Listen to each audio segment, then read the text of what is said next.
All right, let's dive right in. Today, we're breaking down a really fascinating and honestly pretty provocative text. It's one that challenges the very foundations of how we think about relationships. We're going to unpack its core arguments to understand a truly radical vision for the future. So let's get into it. So, right off the bat, the source material does not pull any punches. It opens with this incredibly powerful statement that modern marriage isn't just a flawed institution, but the ultimate prison of what it calls Civilization 2.0. Yeah, this isn't just saying marriage is flawed, it's calling it a prison. This is the central idea we're going to be exploring. Okay, so you're probably asking, what on earth is Civilization 2.0? Well, according to the text, it's basically the society we're living in right now. And its core logic, the thing that governs our relationships, isn't about partnership. It's about ownership. It's a whole system where we treat people and their love like something you can acquire and possess. And the source says, look, the evidence for this broken system is all around us. Just think about it. Skyrocketing divorce rates, the endless gender wars you see online, couples who feel, completely bound together, not by love, but by a mortgage. All of this, it's presented as proof that the very way we structure our commitments is failing us. But here's where the argument takes a really interesting twist. The text claims these problems aren't just bugs in the system. No. It says the system is working exactly as it was designed to. And what's its purpose? To turn human beings into a form of private property. So, that brings us to the formal definition. Civilization 2.0 is described as a system where love is treated like a scarce resource. Something you have to capture and hold on to. Relationships basically become exclusivity contracts.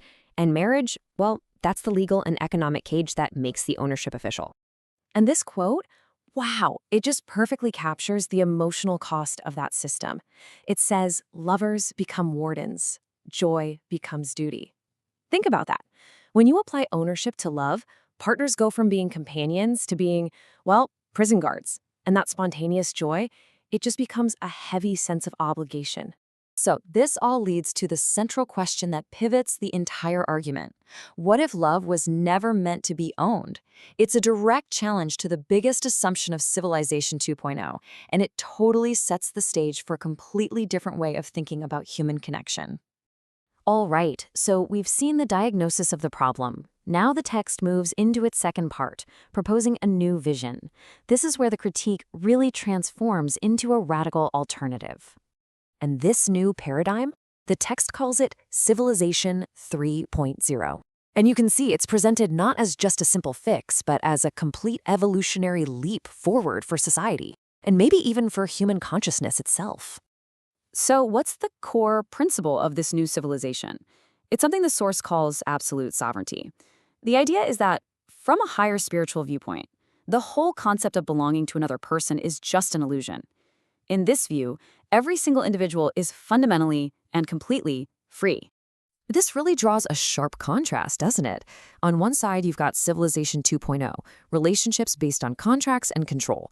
But on the other side, in 3.0, it's a world where people connect through resonance, like a natural, mutual vibe, and love is allowed to be light, playful, and fluid, totally free from that heavy weight of ownership. Okay, but how does this abstract idea actually work in the real world? Well, the source introduces a specific societal structure to make it all possible. It's called the second home model. And this model, it's pretty radical. It proposes getting rid of three massive pillars of our current society. First, marriage as we know it, that legal economic contract. Second, the idea of the isolated nuclear family. And third, maybe the biggest one, the very idea of emotional ownership over another person. Now, I know what you're thinking. Wouldn't this just be chaos? The source actually sees that coming. It argues the goal isn't to create a social breakdown, but to achieve liberation from the fears and dependencies our current structures are built on. And how is that liberation even possible? Well, it's because the community steps in and takes over the survival functions that are currently dumped on the nuclear family. We're talking about things like collective housing and food, community-based childcare, and dignified care for the elderly. The idea is that people are no longer financially or logistically trapped with a single partner just to survive. So let's just imagine for a second what life and love might actually feel like in a system like this. This last part of the text really gets into the emotional quality of a life that's free from all that contractual obligation. And the text asks this really powerful question. If you strip away the fear, the fear of survival, the fear of being alone, and all the dependencies of the old model, what's actually left? Well, according to the source, what's left is pure connection. It's unburdened by any of those external pressures or expectations. You're left with a love that just happens. It's spontaneous, not because a contract says it has to be. And ultimately, you find this joy that exists without any obligation, completely free from the weight of duty. This metaphor from the text really sums up the whole argument perfectly. It says that trying to fix our current system is like trying to save a sinking ship. The only real solution, it claims, is to just abandon the ship of Civilization 2.0 and learn to swim in a completely new ocean, the ocean of 3.0. And that brings us to the source's final, very direct message. The change that's needed isn't really legal or social, it's internal. The whole thing is framed not as some political revolution, but as a personal evolution, a consciousness upgrade.